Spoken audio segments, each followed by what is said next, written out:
All right, welcome back into another episode of Indiebnb. Today we are joined by DC-based Eyefish Ink. We have Simon, Ross, Rayner, and Hennesis. How are we doing today? Hello. Doing swell. Sweating the swell. Yeah, doing really Awesome. good. I'm really excited to talk to you. So, glad to get in here and, very, very interested to learn about y'all's process and, understand the band a little bit better. Want to start first with, Eyefish Ink. I mean, are we talking, octopi? Are we big ocean fans, or what's going on here? Yeah. Where'd it come from? Well, it started off, as the core concept because we have a very particular set of birthdays: March 5th, March 6th, and March 7th. All Pisces. Yeah, so we're all Pisces. So we was like, okay, well, we gotta make a some sort of theme based off of that. And then Miles joined in as well, and he's also Pisces. So it just spawned from that. Yeah, we wanted something fishy. Cooking. Yeah, and we wanted something related to fish, and there was also some inspiration on obviously the psychedelic movement and the idea of a big eye, and we figure why not invent a fish. So we are whatever that fish leaves in his ink, I guess. Yeah, a little lore going on. So our drummer Miles is also a Pisces, so then we brought Miles on, and the four of us are Pisces. And then Rayner joined, and he is the breaker of that chain because he's a Leo, correct? Yeah.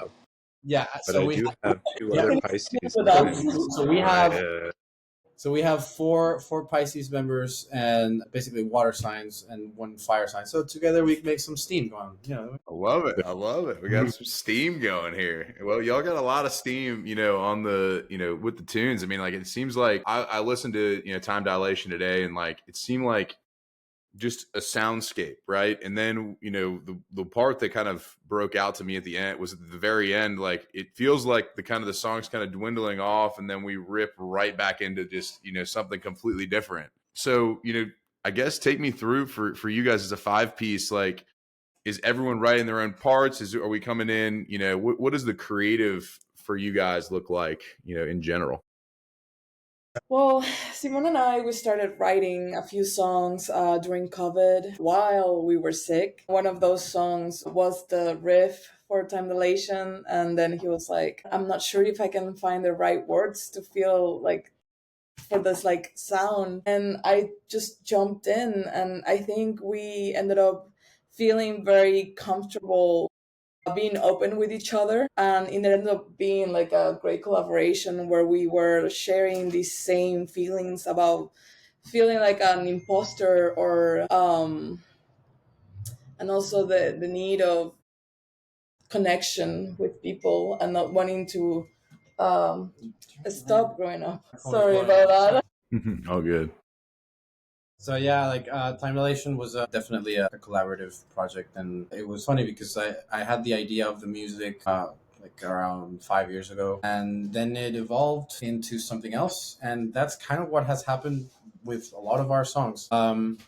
And yeah, Time Dilation is a particularly special song for me. We talk about imposter syndrome and having the world be open to you, and having the opportunity, especially because me and Henne are immigrants. We are both from Venezuela. We both arrived to the country between 8 and 10 years ago.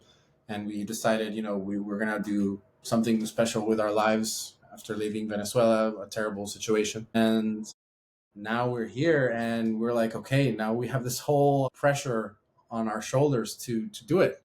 So this song is about growing up and having to deal with, the adulthood and facing yourself, It was also like very symbolic that at that time when we were writing this, Ross became a very close friend, and he would just like jam with us, and it just felt like a good fit. And we had like the key members there, but we were missing some parts, so we started like looking for a drummer, looking for a second guitar, or even like a synth player, and that's where the magic happened, and finally the song got completed.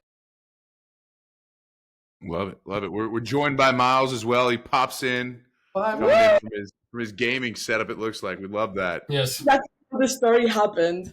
We came together, we knew Rainer, and then Miles just popped in. I love it. And Ross and I, we've known each other since 2018. We met on Veterans Day at Guitar Center. I had the intention of making a friend that day at Guitar Center, and I made this guy. He had a band before with his best friend Eddie called Chainsaw Choir Boys for a little while, but we never released anything. Yeah, Those yeah. were mostly jam sessions. Yeah, it's figuring out and learning how to be a band. 'Cause that's a skill set among everything else. Yeah, that's true. Yeah. The pre-band band. Yeah. And Rainer and I played together at Rex PAX. I'm no longer a member. I recently left it because I just have too much stuff in my plate. But Rex PAX, shout out Rex PAX. Amazing band, has opened the door to so many people. A big part of why we even know the majority of the people, really, like it all started with like he was the first band that I knew was like, oh, someone's actually doing something like in the local scene. That's cool. And then through there, I got to experience local venues, other local artists and things. That's actually how we met Roba from Bera. Shout out Got Barry. it. Yeah. Shout out Bear for putting us in touch. They got us together. So, and their episode was the one that they saw, and they were coming to the Indiebnb. So shout out Bear. Well, you mentioned you mentioned a little bit about the DC scene there. I mean, it seems like you guys have playing multiple different projects, different things. Is there like a bar or like a specific venue or a couple of venues that you guys kind of like can think about and that jut out to you guys as ones that are kind of stalwarts in y'all's area? Have you heard of the Pocket? I have not heard of the Pocket. No. We have played there like 4 or 5 times at this point, right? Yeah. Well, that's the place where it all started. Our first show was there, and it was funny because we got in contact with Pinky Lemon thanks to Rex PAX, and they said yes to us without even knowing how we sounded like. And we just were very grateful for that opportunity. Oh my God. And that day was crazy. Miles made a major sacrifice. If it weren't for Miles, I don't think we would be here right now, because that show like boosted us from the get-go. We ended up closing that night. Yeah, he had 2 gigs that night. He also plays in Professor Goldstein and the adjuncts. Adjuncts, And yeah. he had a show at Black Cat that night, and he made both shows. I don't know. You want to talk about that? Well, no, it was at Songbird, okay? Sorry. So I played the show at Songbird, and luckily I think Professor Goldstein was opening or something. So like I play this show, and then I rush over to the Pocket, which is like, I don't know, like a 20-minute walk away. And then, then I'm there. I think I couldn't sound check though, right? Like I think that, yeah. First night, no sound So you check. just go in blind first night playing straight up. Just y'all. I mean, I'm assuming y'all have jammed and practiced at this point, but like live audience, you're coming off. You're tired probably. You probably had like 6 beers at the first gig, and you come over to the other gig, and you're like, okay, let's just rip it and see what happens.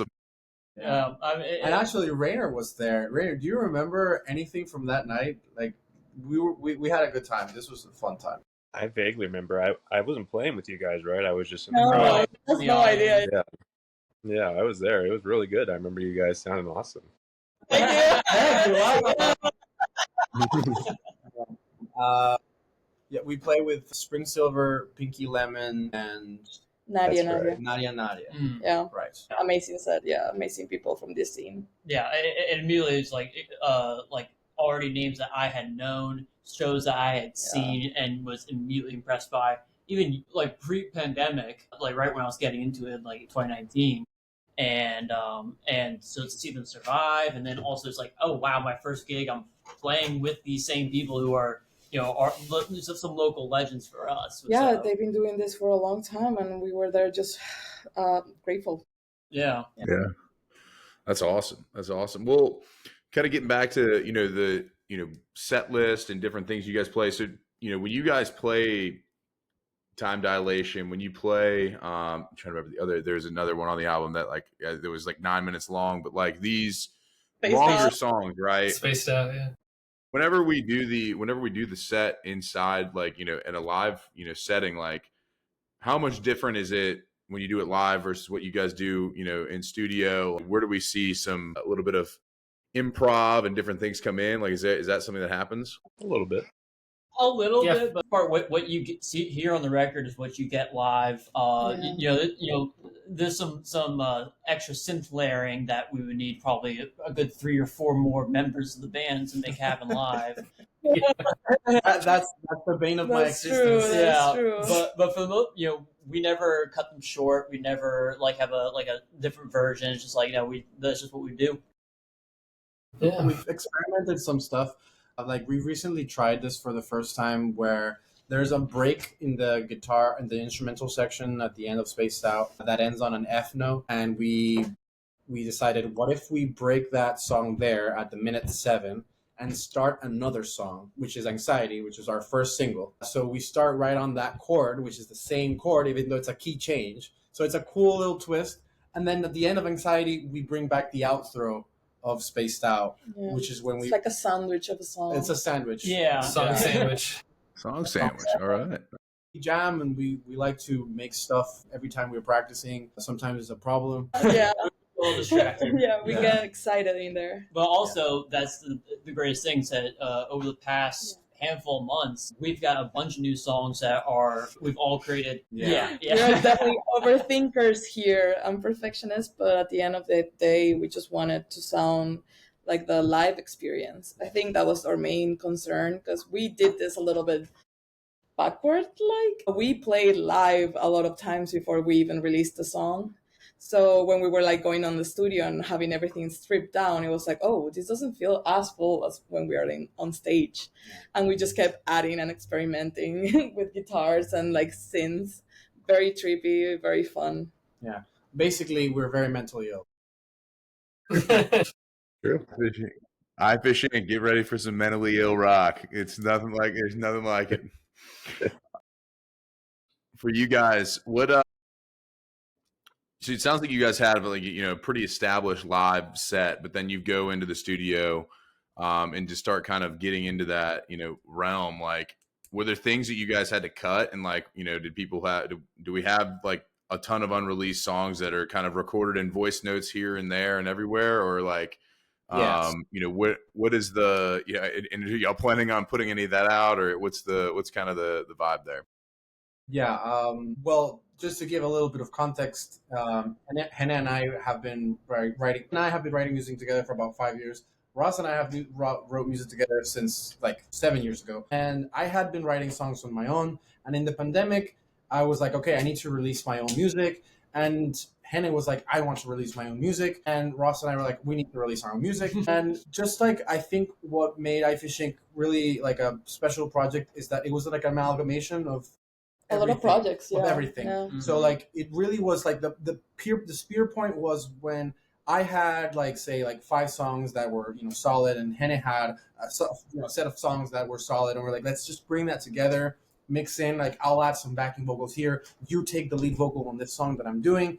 Like we're basically like marrying the projects, and then taking inspiration from older techniques like that Ross and I had been working like instrumentally wise. So like we brought a lot of that together, and right now we're working on a studio album that's going to be about 10 songs long, and happy to send you the deets on private. All self-produced. Like I feel like sure. we're very DIY, and that's why we're taking our time. Our first single, Anxiety, which was written by Hennessy's, we worked with Eric Grimm from Cal Rifkin to produce it at Ivacoda Studios. I think we were scared of doing it also. It's our first time. Exactly. Our first time, Exactly. We were quite intimidated by the whole industry, so we were like, okay, if we wanna be faithful to what we want to sound like. And after that situation, and we did it, after going through the whole process, we're like, you know what, we can do this. So the EP we released here, it definitely sounds more garage. Yeah, the EP we made here at home, all 5 of us, we all put a little bit of love into that, and playing real instruments in our basement. Together. Rainer mastered the tracks. Yeah, he also recorded the drums. Miles recorded all the drums on the track. Like basement is like our Eyefish Ink house. Oh yeah, Yeah. the three of us live here, and one of the big reasons we even chose this house specifically is because giant basement is brick down there. Yeah. I don't know if you hear a car, loud car or siren go by every here and there. We're on a very busy road. It's very loud. Go down to the basement. It's a bunker. Nothing. Yeah. Silence. Bunker. We're lucky and blessed that our basement is essentially a very bunker. blessed. Yeah. I don't know how nuclear proof it is, Start stacking up. but we might find out. I mean, sorry, what? Oh man. So we got we've got into the DC scene a little bit, but want to get into a little bit more about you guys and your influences to kind of create what you guys create. You guys kind of describe yourselves as shoegaze in a few different ways. So like that's a pretty broad term. So like what are some of the bands that you guys all listen to that kind of bleed into the Eyefish Ink project a little bit? Miles, Rainer, do you all want to start?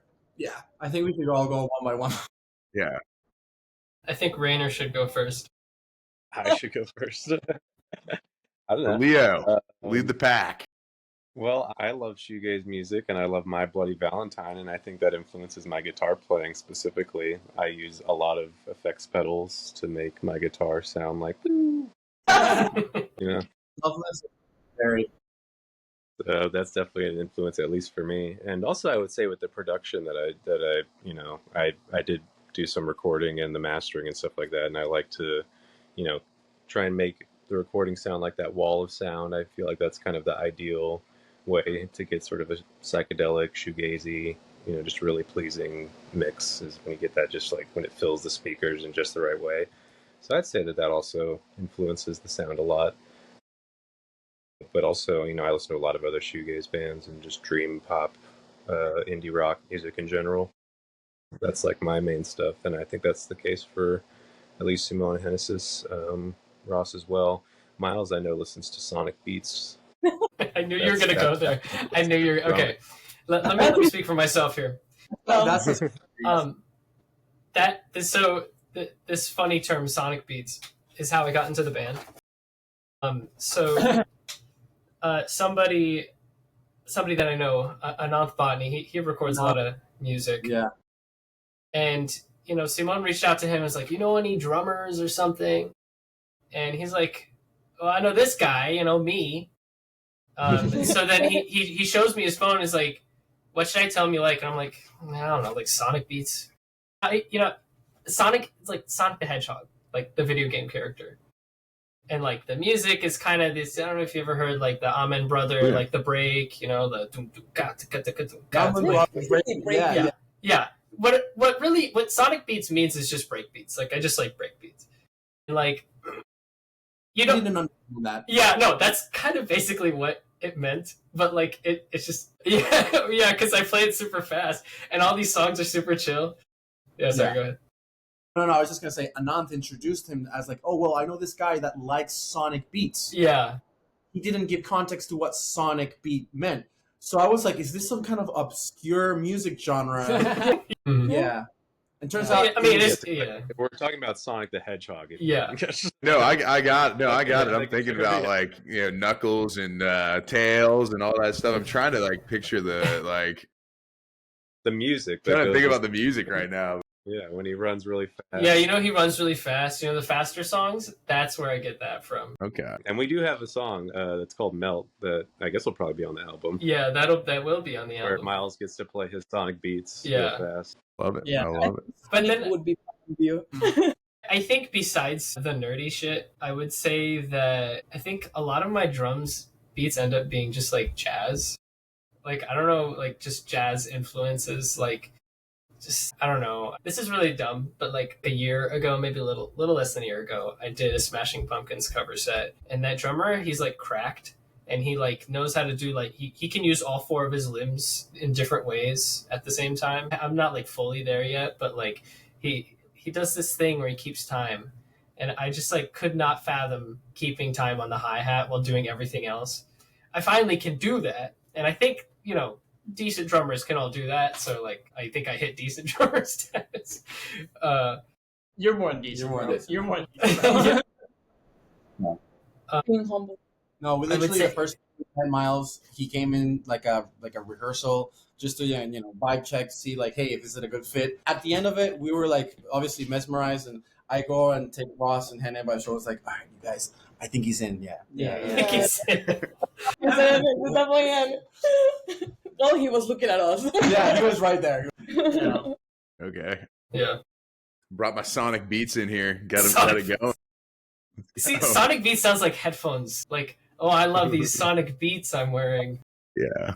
Yeah. Yeah. It's That's the all we- to me it sounds like if you're like it's like almost like Elevator, like the Sirius XM chill. It's like, yeah, like, welcome into the, Sonic Beats hour. Like we're gonna play some more impure, at slower paces or something like that. But I love it. I love it. Well, what about you guys, Simone, Henderson, and Ross? Like, influences within that kind of bleed in your music a little bit.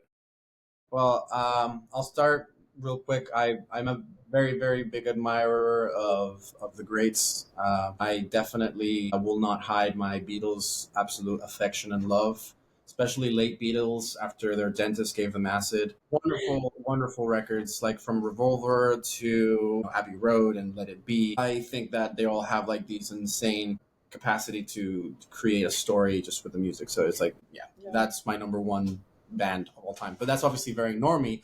I'm huge into Tame Impala as well. So that's basically like the Beatles 2.0, but it's all one guy. It's a little Yeah, different. it's all one guy. Yeah. Did you know that it was all one guy? Wow. Anyway. Right? So that definitely was like a more recent influence. Lately, I've been listening a lot to this Australian band called Blue Tongues. Really, really cool stuff. They sound like King Gizzard and Lizard Wizard, which I also love so much. Radiohead for their maximalist style, like definitely studio-wise. For what we try to do in the studio with Miles and Raynor is basically multiply ourselves and have 90 tracks of layering if possible. A lot of textures. Or Yeah, we want to build. maybe no one notices. Yeah. No, I said soundscapes right when I heard you guys. I mean, it was like I listened to Deftones, and that's like the ultimate kind of like litmus test for me is like a soundscape, right? Like something that's I think able to be built on, and like feels like I'm looking at like an ocean or something. But like that's what I thought. ones also, I would say Deftones influence that particular the end part of Time Dilation. Yeah, I would The say end part of so. Time Dilation is that like raw, like metal, heavy drum, like style. I feel like Deftones is huge for me. That's just me. You want to go next? Yeah, so I'm all over the board, as everyone always says, but I would say, like, just to rattle a couple of things off, big punk head of modern stuff, like Jeff Rosenstock and Prince Daddy Hyena and Joyce Manor, of course, as always. But then also stuff over, like, well, EDM, some Porter Robinson, best one doing out there right now. We went to see Porter Robinson at Firefly. It was beautiful. But as well, like King Cruel, that was a big influence for me. Like, really taught me how to see progressions differently. Like, I started to see, it's not just like you have your thing, you cycle through it. You can have a progression that's like a sentence, and you don't have to be, or even a paragraph, even, just really changing up how you see song structure. It's similar with that car seat headrest. That was my initial, like, oh my gosh, you can just make ballads out of rock songs in the modern day, and it's like just always moving. But also, I guess I got to put my Metallica on the board as well. Yeah, that was thrash. Yeah, shout out Metallica. They're really on the come up. Yeah. This new band, they're awesome. Well, also, I also do pull a good amount of folk in there, and we're gonna find some time to put that in there because we are very maximalist right now. Oh yeah, we definitely have some folk influence too. Yeah. We have some songs that actually a lot of our songs currently were originally written just on an acoustic. So, stripped down yeah, for sure. yeah. Yeah. And I've got some connection there as well. Gene Ritchie, who's known as the godmother of folk-inspired Bob Dylan and others. That's amazing. I'm like blood related to her. What? Yeah. Whoa. Well, sick. I got. Yeah. I'm a very robust, but I that is something that I do try to like remind myself every here and there. Just like, as much as I love the loud, I love the chaotic. Also, I love like the simple fundamentals, and it can really just shake you to your core. Love it. I wish I could say like a list of cool people right now, but I grew up listening to pop. And I was always drawn into like very, I don't know, like sweet female vocals. But that kind of changed when I started getting into Paramore when I was a teenager. Billy Williams, definitely like influenced me a lot. And after that, I got a little bit on Tame Impala. I was actually the one that showed Timon Tame Impala, and he actually got more obsessed than I was. And it just like it like fed our passion for music. And he was like, Tame Impala is basically the Beatles. And I was, what? And then I got into the Beatles because it sounded pretty similar, but also like it was like better. I mean, not better. I don't want to insult anyone, but like, careful, not the Beatles. Yeah, I know, right? I get canceled. That's the clip right there that I'm gonna clip it. She said they're Tame Impala better than the Beatles. Beatlemania screamers are gonna come for you. So you feel like I definitely vibe with the alternative hard stuff my bandmates love, but also I can like try to like make them a little bit pop side a little bit with some like shoegaze vocals, very soft, very dreamy. Also, we did a cover of No. We are big fans. So our hobby is making pop songs sound shoegazy or rocky. So you guys say Kylie Minogue is one of the ones y'all cover? Yeah, we covered Kylie Minogue for a little while. We stopped because we played it too much. Yeah, we played it too much. But Can't Get You Out of My Head was a disco classic of the 2000s. Yeah, no, it's on my workout playlist. I listen to it every morning. You could almost say and get it out of your head. I can't. Yeah, you can't. It's tough. Well, good. Well, like I think it definitely rings true. Definitely a lot of the things you guys just mentioned. It melts into the Eyefish Ink project. So I want to get into our final segment here, Pete Peterson's party pack of questions, which it'll be 20 questions rapid fire right in a row. We'll get Simone, Hennessis, Ross. You guys will go first, and then we'll go Miles and Rayner to round it out. So remember that order. I know I just said it very fast, but we'll rip it from there. But we'll get into Pete Peterson's party pack of questions, 20 questions right in a row. Okay. Eyefish Ink. Here we go. Ready. Cake or pie? Cake or pie? Pie. Oh, cake. Pie. Wait, me? No, wait, what? Wait, you. Oh, yeah.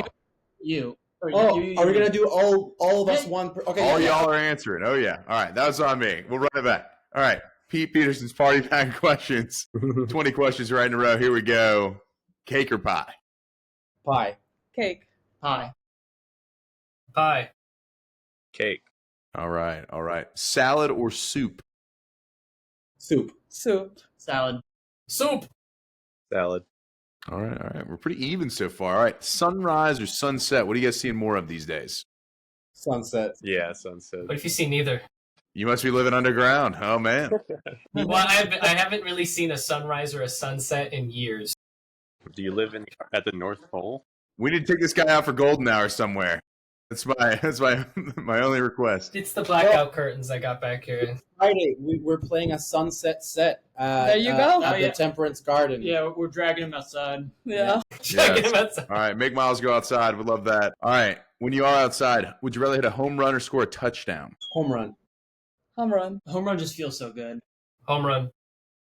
Yeah, I'd go home run too. All right, we're going all baseball. We love that. Yeah. All right, night in or night out? What are you guys having more of? Night out. Night in.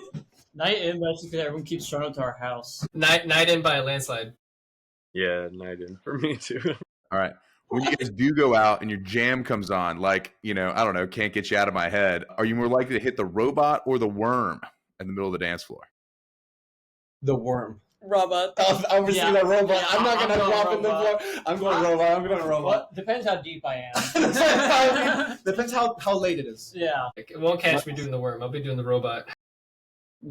Yeah, I have to go robot as well. Robot. The rhythm section's going bod. Here we go. All right. Guac or queso, your favorite Tex-Mex spot? Guac. Guac. Queso. Guac. Guac. Guacin. All right. Waffles or pancakes? Pancakes. Pancakes. Waffle. If I'm being real. Waffle. Yeah. He's going waffle. All right. That's Coffee or fine. tea? Coffee or tea. Coffee. Coffee. I drink neither. Coffee for me. A lot of coffee. I love it. All right. Dogs or cats? Cats. Dogs. Yeah, cats. Cats. Cats all the way. Wow, this is that's a I'm subset. surprised All right. Ninja or a pirate? Ninja or a pirate? What do you identify more with? A what? Ninja or pirate? A ninja or a pirate? Definitely ninja. Ninja. Pirate. I'm one of those. He's I would have bisexual. to go pirate. He's on Robot Pirate Island with SpongeBob. He's I'm loving it. bisexual. Classic. Sorry. All right. Gatorade or Powerade? Gatorade. Gatorade. Gatorade. Gatorade, yeah. I'm gonna have to give it to Powerade. I drank that when I was a kid. There we go. What a way to break the This is ban. Yeah. By the way, This is Raymond, toast. you're vertical right now. You're like this. I was trying to fix it, and Unlock my your phone isn't. Oh. I did, and it won't. Yeah. All right. Here we go. Is it okay if I'm just like this? You're good, dude. Yeah. Toast cool. or bagels? Oh, toast. Bagels. I've been turned on to bagels Yeah. more and more lately. Is the bagel toasted? Whatever you want. Toasted bagel. Toasted bagel. All right. Yeah, I would go bagel. All right. Chips or pretzels? This includes soft pretzels. Just want to Pretzels. throw that out there. Chips. Ooh, with soft pretzels in there, that is tough. I was going to say chips, but soft Yeah, pretzels, no, chips. definitely. Yeah, I've never been a chips guy. Especially the soft pretzels. I'm into the soft pretzels. I like Yeah, soft pretzels are great, but I do love chips. He's chipsing it up. All right. Fries or tots? What was the first one? Fries or tops. Fries. or Fries tots? or tots? Okay, fries Fries. because they're the OG. But Yeah, shout fries. out to tots. Every now and again. Yeah, I'll go fries. Yeah. Yeah, I'm going with tots. After a long day, are you more likely to rock a TV show or a movie? Wow. TV show. TV show. TV show. TV show. Short attention span. Love it. Love it. All right. Are aliens real? Say that again? Are aliens real? I actually Ooh. made a small documentary about this. I think as far as the evidence goes and what the Pentagon has allowed to reveal, but taking into consideration the testimony that happened in Congress, Supposed to be rapid fire. there seems to be indication that there's some sort of thing that we don't know, and the government just refuses to say it and uses it to its disposal for distraction. But for now, based on the evidence, they're not until proven otherwise. I think it's impossible that we're alone in the universe. I think so. I think they're real. The Fermi They are paradox. real. Yeah, The Fermi paradox. they're most likely real. They're just ain't here, and we're probably never going to see them. Aliens are real. They found bacteria on Mars, and that counts as aliens because they're alive. That's true. That is true. I think. I hope. On Also, this is also a study I remember reading when I was in middle school, and I probably made it up. So, who knows? They're fucking real. They're real. That counts. Yeah, I agree. They're real, but they're probably not, little green men that are abducting people on our planet. That stuff that the government is showing us is actually just their weapons that they've been testing, I'm pretty sure. And also, it's probably like they're higher dimensional beings and stuff that we can't even perceive and we'll never be able to perceive. So, that counts as aliens. Yeah. That is the most well thought out aliens are not real. Real or not answer. Technically speaking, aliens are real. I am one. My legal status is Oh my god. Dude, my mom was one. my legal status is resident alien. Permanent Yeah, real There alien. we go. legal status. All right. Is Bigfoot real? No. No. I'm sorry. I wish. It would be real funny, but nah. Well, I feel like conceptually, I feel like he's real for some people and fake for other people. And I think maybe someone saw a bear that looked like a guy and they were like, that's Bigfoot. Or maybe they saw a dude with a bunch of like hair. Yeah. People are calling hairy people like werewolves, and I'm like, I thought they were real. So I don't know. It's real. That's my answer. I don't know. You saw Rainer naked once. I saw a theory that Bigfoot is the biblical Cain forced to wander the earth endlessly after killing his brother Abel. Oh, that's such a cool theory. Interesting. All right. Is love at first sight real? Yeah. Yeah, Yeah, it's real. maybe. I think so. I mean, go on, look at me now. This is not the I think first. it's rare. I think it's rare, but I think it can happen. Yes. Aw. I don't know. I'm too cynical. Loki, listen, it Loki is currently happening to me because the girl I met was like, I was But like, that's not first sight. You no, know? I saw her and I was like, this is the most beautiful girl in the room. And Yay. I'm pretty sure I think I said I love you to her 2 days after I met her. Yeah. And she was like, I'm overwhelmed by this. We dated for 3 weeks. She broke up with me. And then we got back together like months later. Wow. Success story. Yeah, I mean, young. Yes, I mean, like, hey, that's the best one. That's the most successful I've heard. So I love it. I love it. All right. Final question of Pete Peterson's Party Pack questions. Each one of you guys need to give me one band. Can be local to DC, can be not local, that we ought to check out that we might not know. So just one band each. You've mentioned a few already. You can rip those as well. I love the Blue Tongues. Really good. Pinky Lemon. Blue Tongues. Yeah, All right. we're allowed to Pinky Lemon. Also say Dorinda, also another absolutely amazing local artist here. Yeah. Yeah, I literally had 3 come to mind. Can I say all 3? Sure. Let's go. A band called Cooney. A lot of people probably know who that is. XK Scenario. They need more attention. And what was the third one? Cooney. Oh, Local Orange. Oh, yeah. I'm in a Discord server with all of those people. Yeah, I'm in that server too. Oh yeah. Don't forget Spring Silver. Spring Silver, that's like my favorite local band. Yeah. K's music is so good. I go to like so many of their shows and I'm always singing along because that's one of the local bands where I like listen to their music because it's so good. I love it. I love it. So we got Blue Tongue. I couldn't hear the first thing. Lemon. Something lemon. Give me that one again. Pinky Lemon. Pinky Pinky Lemon. Lemon. Pinky Lemon. All right. Dorinda, Cooney, X-Case Scenario, Local Orange, and Spring Silver. Mm-hmm. Yes. All right. Everybody, check them out. You can run that back again. You can run back the answer again. That way you got them all. Guys, last thing that we'll do, and we'll get out of here. If we just want to take one person, who's going to have the weirdest answer to this, and we can have them do it. What was their last search on Spotify, Miles? Miles. This is your time to shine. Wait, can I actually look at it? Yeah, look at it. Yeah. Let's see. So I've been on this Japanese jazz stint. I literally can't even read this. It's from a playlist. Japanese, what is it? Japanese jazz for driving on a warm summer night. I took Japanese in high school, so I might be able to read it, but not really. I'd be lying to you. All right. We'll rip it on. We'll end it on Japanese jazz for driving on a warm summer night. This has been an electric warm summer night. Eyefish Ink. Look for their 10 songs coming out later this year. Look for them on tour. They can check them out. Check them out on Instagram. Rainer, Miles, Simone, Ross, Hennessis, thank you so much for stopping by the Indiebnb. We appreciate you guys taking the time. Absolutely. Thank you so much. Thank you. I'll take Thank care. you so much for having us, Grant. It's a pleasure. Of course. Thank you.